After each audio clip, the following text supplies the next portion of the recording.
بسم اللہ الرحمن الرحیم۔ محترم ناظرین، ایک دفعہ کا ذکر ہے، بادشاہ محل میں آرام فرما رہا تھا کہ اچانک باہر شور اٹھا۔ بادشاہ نے وزیر سے کہا کہ محافظوں کو باہر بھیجو اور پتہ کرو کہ اتنا شور کیوں ہے۔ جب وزیر باہر گیا تو دیکھا کہ چند آدمیوں نے ایک بوڑھے آدمی کو پکڑا ہوا ہے اور چند عورتیں بھی اس کے ساتھ ہیں، اور اس گاؤں کا قاضی صاحب جس کے سر پر سفید پگڑی تھی، ہاتھ میں ڈنڈا لیے سامنے کھڑا تھا، باہر کھڑے محافظوں سے اس بات کا مطالبہ کر رہا تھا کہ ہمیں بادشاہ سے ملنے کی اجازت دی جائے۔ محافظ بار بار کہہ رہے تھے کہ بادشاہ اس وقت آرام کر رہے ہیں اور آپ سے نہیں مل سکتے، لہذا تم یہاں سے چلے جاؤ۔ وزیر نے آ کر بادشاہ کو ساری صورتحال بتائی کہ جو قاضی اس گاؤں کا ہے وہ آپ سے ملنا چاہتا ہے۔ بادشاہ نے وزیر سے کہا کہ محافظوں کے پاس جاؤ اور محافظوں کو کہو کہ قاضی صاحب کو اندر آنے کی اجازت دی جائے۔ وزیر اس قاضی کو لے کر بادشاہ کے کمرے میں آ گیا اور باقی ہجوم کو محافظوں نے باہر ہی روکے رکھا۔ جیسے ہی قاضی بادشاہ کے کمرے کے اندر داخل ہوا تو بادشاہ نے قاضی سے کہا کہ قاضی صاحب، مجھ سے ملاقات کی ضرورت کیوں پیش آئی اور باہر تم نے اتنا ہجوم کیوں اکٹھا کر رکھا ہے؟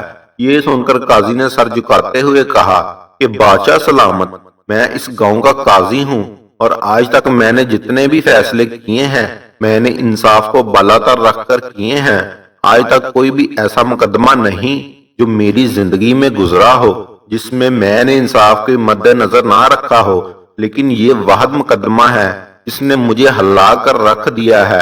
بادشاہ نے کہا، بتاؤ کون سا مقدمہ ہے؟ تو قاضی صاحب نے کہا، بادشاہ سلامت، میرے پاس ایک بوڑھی عورت مقدمہ لے کر حاضر ہوئی ہے، اس کے ساتھ ایک نوجوان لڑکی تھی۔ اس بوڑھی عورت کے شوہر کو گاؤں کے لوگوں نے پکڑا ہوا تھا۔ میں نے بوڑھی عورت سے پوچھا، بتاؤ کیا بات ہے، تم نے اس کو کیوں پکڑا ہوا ہے؟ تو بوڑھی عورت نے کہا، یہ بوڑھا آدمی میرا شوہر ہے اور یہ نوجوان لڑکی میرے بیٹے کی گھر والی ہے۔ میرا بیٹا ایک بڑے تاجر کے ہاں ملازمت کرتا ہے۔ میرا بیٹا تجارت کے سلسلے میں تاجر کے ساتھ اکثر اوقات باہر جاتا ہے، لیکن ایک ماہ پہلے ایسا ہوا کہ مجھے خبر ملی کہ میری والدہ کی طبیعت خراب ہو گئی تھی، تو میں نے اپنے شوہر کو کہا کہ تم مجھے میری ماں کے گھر لے چلو۔ پھر اس نے مجھے کہا، میں کسی کام کے سلسلے میں باہر جا رہا ہوں، اس لیے میں آپ کے ساتھ نہیں جا سکتا۔ میں خود ہی سواری لے کر اپنی ماں کے گاؤں چلی گئی۔ پیچھے میری بہو گھر میں اکیلی تھی اور میرا شوہر جانتا تھا کہ میری بہو گھر میں اکیلی ہے، کیونکہ گھوڑے سے گرنے کی وجہ سے اسے چوٹ لگ گئی تھی، وہ چل بھی نہیں سکتی تھی، لہٰذا مجھے مجبوری میں اپنی بہو کو گھر میں اکیلا چھوڑ کر جانا پڑا۔ میرے شوہر نے بہانہ بنایا کہ میں کسی کام کے سلسلے میں باہر جا رہا ہوں، اس لیے میں پڑوسی عورت کے ذمہ لگایا کہ تم میری بہو کی دیکھ بھال کرتے رہنا، اور میں اپنی ماں کے گھر چلی گئی۔ لیکن جیسے ہی میں واپس آئی تو میری بہو سر پیٹنے لگی اور مجھے کہا کہ میرے سسر یعنی آپ کے شوہر نے مجھے اکیلا پا کر میرے ساتھ زیادتی کی اور مجھے خاموش رہنے کے لیے ڈراتا رہا۔ میں نے اس وقت اس کو کہا کہ میں کچھ نہیں بتاؤں گی، لیکن میں جانتی ہوں کہ اگر میں چپ کر گئی تو یہ ساری زندگی مجھے اس بات سے ڈراتا رہے گا اور میرے ساتھ زیادتی کرتا رہے گا، اور اس بات کا پتہ بھی کسی کو نہیں چلے گا۔ میں فوراً قاضی صاحب کے پاس گئی اور کہا، قاضی صاحب، میرا مقدمہ سنیں اور میرے شوہر کو سخت سے سخت سزا دے، تاکہ آنے والے وقت میں کوئی بھی سسر اپنی بہو کے ساتھ ایسا سلوک نہ کر سکے۔ میں نے اس عورت کو یقین دلایا کہ اسے ضرور انصاف ملے گا۔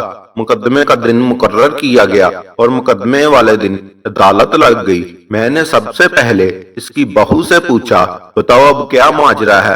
تو اس نے وہی الفاظ دہرائے جس طرح اس سے پہلے اس کی ساس کہہ چکی تھی، لیکن اس بوڑھی عورت کے شوہر کے الفاظ بالکل مختلف تھے۔ میں نے جب اس سے پوچھا تو اس نے کہا، قاضی صاحب، میں کام کے سلسلے میں اپنے دوست کے ساتھ شہر سے باہر چلا گیا تھا۔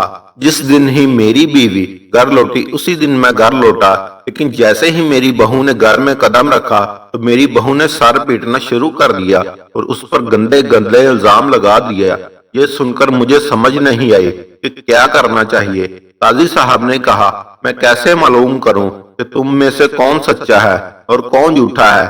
اس مقدمے کی کارروائی کو شروع کرتے ہوئے تقریباً 15 دن ہو گئے تھے، لیکن ابھی تک میں انصاف تک نہیں پہنچ سکا، کیونکہ جب میں لڑکی کی باتوں کی طرف دیکھتا تو مجھے سارے ثبوت اس کے سسر کے خلاف جاتے ہوئے دکھائی دیتے، لیکن جب میں نے اس کے سسر کے پہلو کی طرف دیکھتا تو سارے ثبوت اس کی بہو کے خلاف جاتے۔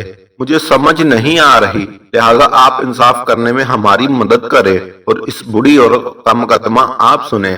بادشاہ نے کہا، کل تم بوڑھی عورت اور اس کے شوہر اور اس کی بہو کو لے کر حاضر ہو جانا، میں کل ہی اس مقدمے کا فیصلہ کروں گا۔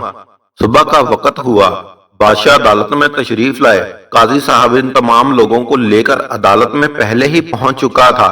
جیسے ہی بادشاہ اپنی نشست پر بیٹھتا ہے تو قاضی نے کہا، بادشاہ سلامت، آپ کے حکم کے مطابق یہ سب آپ کے سامنے حاضر ہے۔ اب آپ ہی ان کا مقدمہ سنیں اور ان کے درمیان فیصلہ کریں کہ ان میں کون مجرم ہے اور کون پاک دامن ہے۔ یہ سب سننے کے بعد بادشاہ نے ان کے دلائل سنے اور تھوڑی دیر سوچ میں پڑ گیا۔ اس کے بعد بادشاہ نے 2 سپاہیوں کو حکم دیا اور کہا، جاؤ 2 کدالیں لے کر آؤ اور اسی جگہ 2 بڑے بڑے گڑھے کھودو۔ حکم کے مطابق 2 گڑھے کھودے گئے جو تقریباً 3 فٹ کی گہرائی کے تھے۔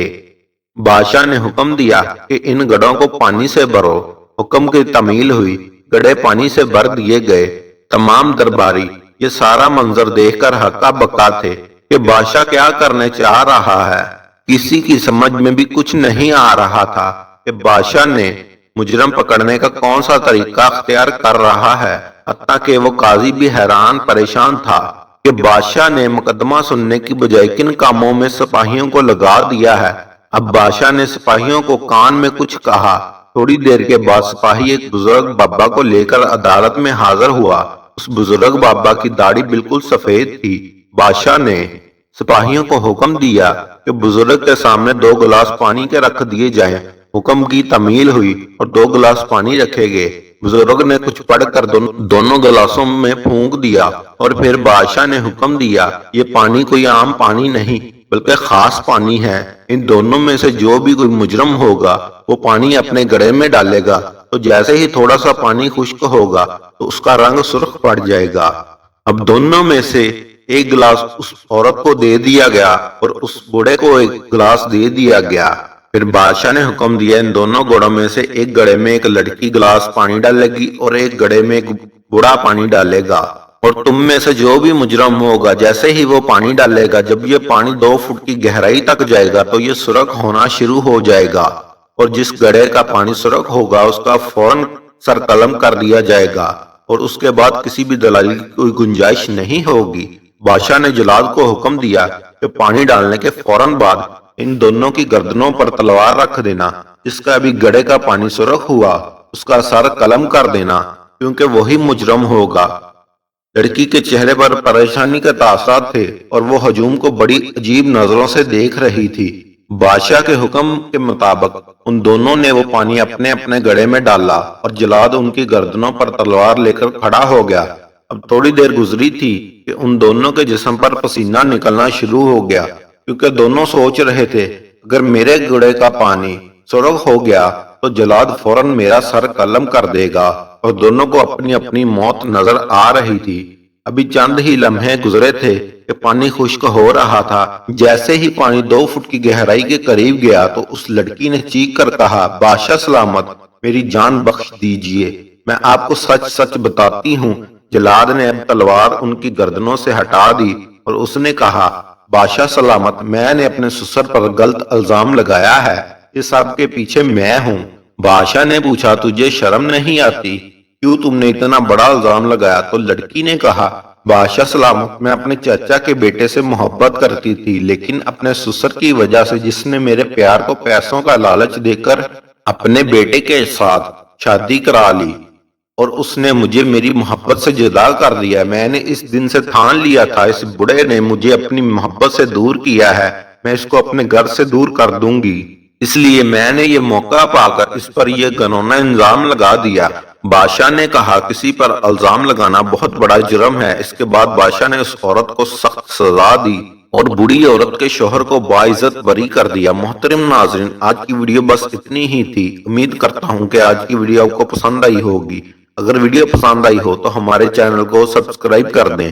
ملتے ہیں اگلی ویڈیو میں، تب تک کے لیے اللہ حافظ۔